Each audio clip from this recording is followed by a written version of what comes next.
1995 hasta la actualidad se dedica a la enseñanza de técnicas de mindfulness y reducción del estrés.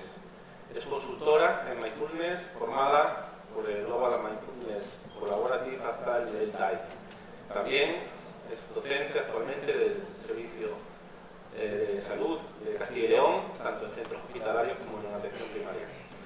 Tenemos con nosotros el privilegio de tener a Olga con su comunicación, su ponencia titulada Mindfulness y compasión en el dolor crónico.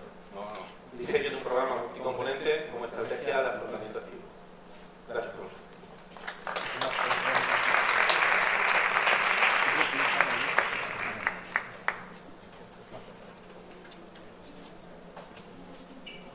Bueno, lo primero, daros las gracias por estar aquí.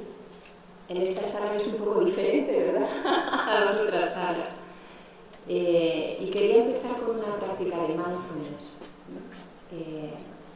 Como acabamos de comer, probablemente en 2 minutos no dé tiempo a escuchar ronquidos, pero vamos, sentiros con total libertad para poneros cómodos y cómodas. Os voy a invitar a cerrar los ojos, si os apetece. Ponemos una postura cómoda, con las plantas de los pies bien apoyadas en el suelo. Y simplemente nos vamos a hacer conscientes. Mindfulness trata solamente de darnos cuenta de lo que está sucediendo ahora en nuestro cuerpo. Por ejemplo, ¿qué postura tiene mi cuerpo? ¿Hay alguna sensación que me llame la atención? Quizá algún pequeño malestar, quizá por el contrario alguna sensación agradable. ¿Qué puntos de contacto tengo con la silla? ¿Cómo es mi respiración? Y a lo mejor también hay alguna emoción o algún pensamiento que está como revoloteando en mi mente. Se trata simplemente de hacerme consciente. Puedo también tomar el anclaje de la respiración, unos segundos. Incluso puedo utilizar un gesto de cariño, de afecto hacia mí, como poner las manos en el corazón o en el plexo solar o en el abdomen. Y luego simplemente me doy cuenta de que estoy aquí respirando con algunas otras decenas de personas que están tan interesadas como yo en abrir la mente y el corazón a una medicina más participativa, en la cual podamos sentir como todos los profesionales de la salud y los pacientes estamos colaborando para crear una nueva relación con algo tan complejo como es el dolor. Así que gracias por estar aquí presentes y si queréis, a medida que abrís los ojos, pues podéis hacer contacto ocular con las personas que tenéis cerca y de alguna manera darles la bienvenida también a esta sesión mental. Bueno, no se aplaude todavía. Bueno, pues esta soy yo, ya os he contado un poquito el moderador. En realidad, aunque yo estudié la especialidad de rehabilitación, que yo creo que es una especialidad a extinguir, porque lo que estoy viendo es que la fisioterapia está brillando con luz propia y me da mucha alegría eso. Estudié aquí enfrente en el hospital clínico, pero enseguida me di cuenta de que yo no había aprendido en la carrera de medicina cómo escuchar a las personas que venían, cómo abordar lo que les pasaba con herramientas diferentes de las que me habían enseñado en la carrera y en el MIR. Así que empecé a estudiar otras cosas, como psicoterapia, mindfulness, compasión. Y bueno, pues creo que fue una buena idea, porque me ayudó mucho a mí personalmente y yo creo que también ayuda a las personas a las que puedo acompañar. ¿Qué voy a compartir en la ponencia? Pues ya veréis, beneficios de mindfulness y compasión, prácticas que se usan en el programa de la unidad.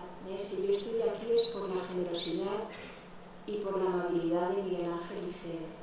Miguel Ángel hace 5 años vino una tarde a mi consulta y me dijo que si podía grabar algún audio para un programa que estaban iniciando, en el que iba a hacer una investigación, y me transmitió tanta ilusión y tanto entusiasmo que le dije que sí. Y los audios del programa pues he tenido la suerte de grabarlos yo. Están todos disponibles en mi web, los podéis descargar. Mi web es mi nombre, olgasacristán.com, y la presentación también está disponible. Una pestaña que pone Mindfulness y dolor crónico, o sea que tenéis todo el permiso para usar eso en vuestras vidas y las vidas de vuestros pacientes. Bueno, ¿qué más vamos a compartir? Cómo usar el mindfulness y la compasión en la alianza terapéutica. Cómo incorporarlo a nuestra práctica clínica y, por si alguien quiere, cómo se puede formar en mindfulness y compasión. Bueno, pues ¿qué es mindfulness? Mindfulness es la conciencia que surge de prestar atención de manera intencional a la experiencia tal como es, en el momento presente, sin juzgarla, sin evaluarla y sin reaccionar de forma automática ante ella. Esto es fácil de decir, pero es muy difícil de hacer. Esta semana estuve mirando a ver cuántos resultados había con la palabra mindfulness. Hay unos 24.000. Si pusierais otros términos como meditación, pues probablemente habría más. Y con mindfulness y dolor hay unos 1.700 papers. Lo cual es interesante, porque se va viendo que cada vez hay más investigación y más evidencia científica. Mindfulness transforma las vías y los centros cerebrales asociados al dolor, modulando su intensidad.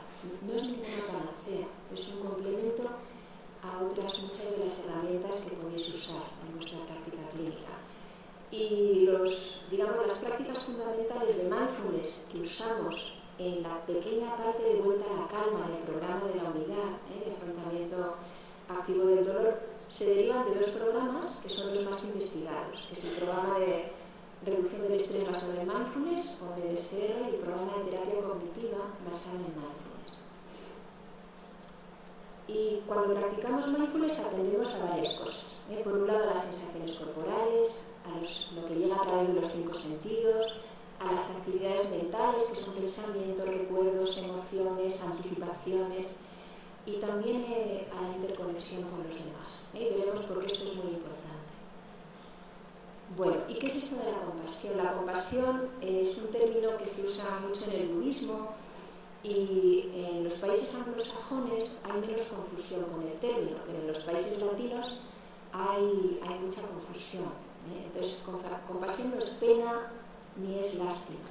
Es un sentimiento que surge cuando vemos a alguien sufrir o padecer, o nosotras o nosotros mismos, pasamos un momento difícil. Y a esto se le añade el deseo genuino de aliviar o de prevenir ese sufrimiento. Esto es compasión. Es una relación entre iguales, es algo que podemos cultivar. Y este sería el flujo de la compasión. Y veréis que es muy interesante para nosotros y para nosotras cuando estamos actuando como profesionales de la salud. Entonces, lo primero que uno puede sentir es empatía, simplemente la capacidad de darnos cuenta de que la persona que tenemos delante está pasando un momento difícil. La empatía por sí sola puede provocar mucha fatiga en los sanitarios y sanitarias, porque tenemos unas neuronas espejo con las cuales estamos resonando y poniéndonos en sintonía con el malestar que nos produce el ver a otro ser humano sufriendo. Somos mamíferos y esto está hecho para que nos ayudemos unos a otros. Pero cuando en vuestra vida cotidiana y profesional veis a mucha gente que sufre, esto nos puede afectar. Por eso es importante conocer el flujo desde la empatía hasta la compasión. Bueno, lo siguiente sería sentir un sentimiento de afecto hacia la persona, que podemos ser nosotras o nosotros mismos o puede ser la otra persona. Y observar cuánta tolerancia al malestar tengo. Y esto no es fácil. La tolerancia al malestar a veces se nos gasta a lo largo de nuestro día. Y luego está también la motivación para ayudar. Una vez que tenemos esto, tenemos que ver si es posible hacer alguna acción de ayuda. En algunos pacientes, a lo mejor lo único que podemos hacer es contener esas emociones con las que vienen y escuchar. y eso es sanador en sí mismo. A lo mejor no podemos hacer mucho más. Y luego, después de hacer la acción de ayuda, si es posible, esta parte es súper importante, darnos un espacio para sentir alegría, por haber podido ayudar a una persona y aliviar el sufrimiento. Muy a menudo tenemos un sesgo en el cerebro hacia lo negativo y nos preocupamos mucho de lo que creemos que no hemos hecho bien.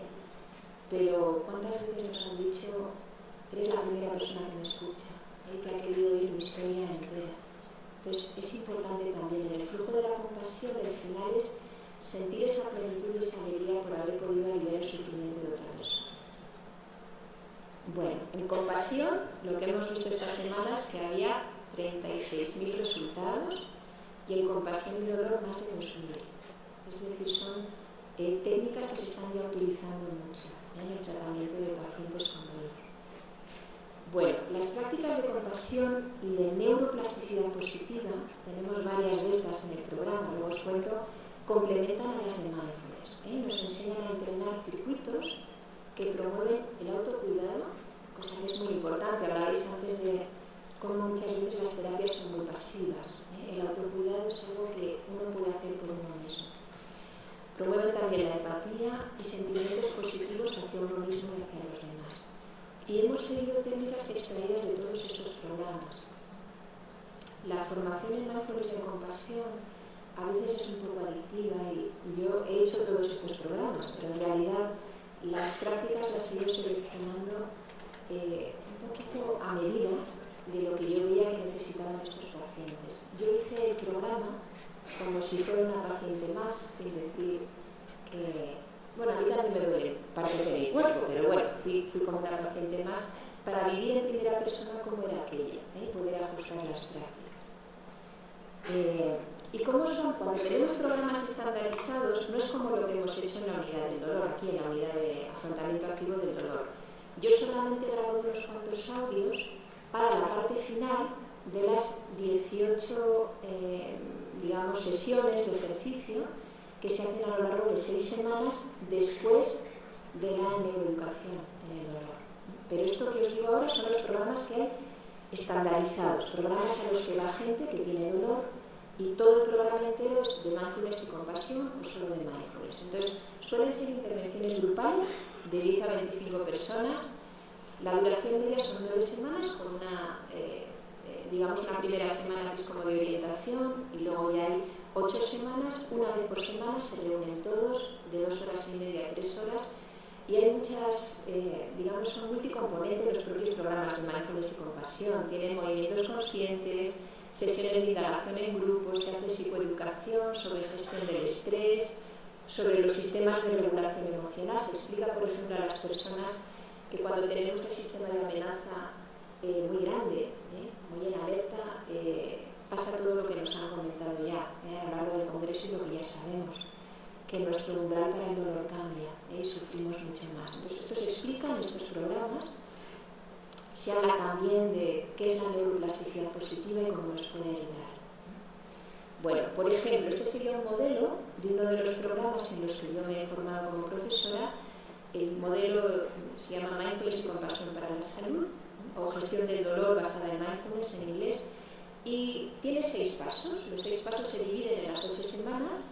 El primer paso es que la gente se dé cuenta de que es posible prestar atención, que la conciencia es posible. El segundo, que es un poquito extraño para empezar, es la voluntad de acercarnos a lo que es desagradable en la vida, en vez de evitarlo. Veis que realmente hay mucha conexión con lo que se nos ha explicado hasta ahora. El tercer paso sería ir al encuentro de lo que es agradable, generar neuroplasticidad positiva. El cuarto sería crear un recipiente más grande, un recipiente en el que están mis creencias limitantes, mi dolor, mi malestar, pero también las ilusiones que tengo, las metas de volver a mi vida cotidiana, es decir, crear un recipiente más ecuánime. El quinto elemento que es transversal a todo el programa es la conexión. Si algo se puede ver en estos programas que han diseñado Miguel Ángel y Fede es que hay mucha humanidad compartida y eso es importantísimo. Y el sexto paso sería darnos cuenta de que podemos elegir no lo que nos sucede, sino nuestra relación con lo que nos sucede. Es decir, el dolor y la enfermedad son acontecimientos inevitables en la vida de todo ser humano, pero realmente es posible vivir en paz y tener una vida satisfactoria, incluso aunque tengamos momentos de dolor. Así que el objetivo de la práctica de mindfulness y compasión no es eliminar ni controlar el dolor, ni suprimirlo, para nada, no es eso, sino que el malestar no controle ni limite nuestra vida, en la medida de lo posible, y la vida de nuestros pacientes. Bueno, hay varios beneficios de mindfulness, no me voy a extender mucho, ya os digo que la presentación la tenéis en mi página web, os la podéis descargar, no hace falta que hagáis fotos. Lo más interesante es que reduce la percepción mental del dolor.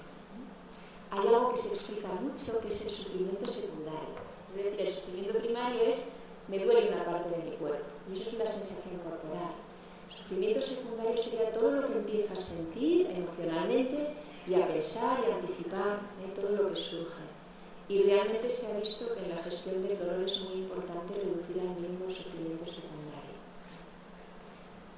Bueno, más beneficios, no voy a entrar en todos ellos. Mirad, esta es la idea. La idea de mindfulness es desacoplar la sensación como tal de la emoción y el pensamiento. Y esto se consigue, y los pacientes nos lo cuentan. No es que cambie mucho, te dicen lo que está sucediendo en mi vida, pero yo ya me relaciono de otra manera. No lo veo como antes, con otra visión un poco más amplia. Entonces, ¿por qué añadir técnicas de compasión? Pues mirad, mindfulness se centra en lo que estoy notando, de aquello de lo que me doy cuenta en la experiencia presente, mientras que la autocompasión se centra en la persona, ya sea yo o sean mis pacientes. No es tanto qué está pasando, sino a quién le está pasando. De hecho, es la actitud emocional que acompaña a mindfulness cuando aparece el sufrimiento. Es decir, mindfulness dice, permítete sentir tu sufrimiento y este cambiará, mientras que la compasión o la autocompasión dice, sé amable contigo mismo en medio del sufrimiento y algo va a cambiar. Trátate con el cariño que tratarías a cualquier persona o a cualquier ser querido. Y la autocompasión hace una pregunta muy interesante y es, ¿qué necesito ahora? No de qué me doy cuenta solamente, sino qué necesito. Muy bien. Y tiene tres componentes nucleares. Primero es darme cuenta de que siento dolor, eso es mindfulness. Segundo, me doy cuenta de que no estoy sola, de que muchas otras personas del mundo están teniendo situaciones de dolor similares al mío. Y puedo desarrollar recursos y pedir ayuda en vez de aislarme. Y el tercer componente, que es súper importante, es amabilidad, cariño y bondad hacia nosotros mismos. Bueno, otro concepto interesante es la aceptación. También se introduce en el programa, que no es lo mismo que resignación pasiva. Es aceptar que esto es difícil, que por el momento las cosas son así y que habrá cosas que puedan cambiar y otras que no. Y otro concepto clave es el concepto de la conexión. Si habéis tenido la experiencia de hacer intervenciones grupales, veréis que a lo largo, da mucho tiempo, a lo largo de todas estas sesiones, de crear lazos. Ya hemos escuchado en partes anteriores del congreso, como simplemente el hecho de escuchar a otras personas compartir algo, de alguna manera también alivia mi sensación de ser una persona rara, o de que esto solo me pasa a mí, no le pasa a nadie más. ¿Y cómo es el programa? Bueno, pues en el programa, pensad que esto es una pequeñísima parte dentro de la sesión de ejercicio, ¿de acuerdo? Entonces, la primera semana, cada semana son 3 sesiones. Y en cada sesión hacemos una práctica diferente y los pacientes que participan en el programa lo que hacen es que reciben los audios y los pueden usar a lo largo de la semana. Entonces, la primera semana usamos las técnicas de relajación, sobre todo Jacobson, Schultz, y también empezamos a usar mindfulness de atención al entorno, de atención a los sonidos del entorno. Si no tenemos relajación no podemos empezar a practicar mindfulness, por eso se hace así. La segunda semana usamos prácticas muy sencillas de respiración, una práctica de terapia centrada en la compasión, que es la creación del espacio seguro, y la respiración afectuosa. Y a partir de aquí vamos a ir complementando siempre mindfulness con compasión. En la tercera semana profundizamos más en las técnicas de atención plena a la respiración, por ejemplo, conteo de la respiración, atención a las fases de la respiración, Y una práctica muy sencillita que dura solo 3 minutos, que es el espacio de respiración en 3 pasos, que lo pueden empezar a usar si quieren en la vida cotidiana. En la 4ª semana hacemos un escáner corporal convencional en el que simplemente nos damos cuenta de las sensaciones corporales y luego empezamos a hacer otro tipo de escáner con otro enfoque, que es el escáner corporal compasivo, en el cual lo que hacemos es enviar sentimientos de aprecio, de gratitud y de cariño hacia nuestro cuerpo, incluso hacia las zonas de dolor. Y luego hacemos prácticas de abrazo, autoabrazo, a uno mismo, abrazo tranquilizador y toque compasivo. En la 5ª semana empezamos a introducir prácticas de bondad amorosa, la práctica de la autocompasión y prácticas que puedan empezar a usar ya más en la vida cotidiana, como la meditación caminando o hacer movimientos conscientes. Y en la 6ª semana usamos prácticas, a mí me parece que son muy bonitas y muy interesantes, que son prácticas de gestión emocional. Son prácticas en las cuales aprendemos a etiquetar las emociones, lo cual hace que se active la corteza prefrontal. Cuando estamos con una emoción muy intensa y el dolor produce emociones muy intensas y el dolor persistente aún más, las emociones secuestran nuestro cerebro límbico y reptiliano. Mientras que si aprendemos a poner nombre a lo que sentimos, se vuelve a activar la corteza prefrontal. Por eso lo hacemos. Y una técnica muy bonita que se ablanda, tranquiliza y permite, que se hace para ablandar la zona en la que sentimos el dolor y la emoción. Se repiten palabras como calma o tranquilidad y permitimos que esté como está. Es decir, no estamos buscando suprimir la sensación dolorosa, sino darle espacio. Atenderla como una parte de nosotros que sufre, como atenderíamos a cualquier persona cercana que estuviera sufriendo. Muy bien, pues, ¿cómo aplicar esto a la alianza terapéutica? Bueno, pues, aunque yo me he pasado toda mi vida haciendo cursos y comprándome libros, y ya me ríen en casa porque ya no hay donde meter más libros, pero sí que siento en mí ese anhelo de seguir aprendiendo herramientas que ayuden a las personas a las que acompaño, pero también a veces me doy cuenta de que la principal herramienta que tenemos somos nosotros. Nuestro estado emocional y nuestra forma de abordar lo que nos está relatando la otra persona. Así que, sabiendo esto, yo os he puesto algunas de las preguntas que a veces me hago y no tienen mucha respuesta, pero os las brindo por si os sirven también. Por ejemplo,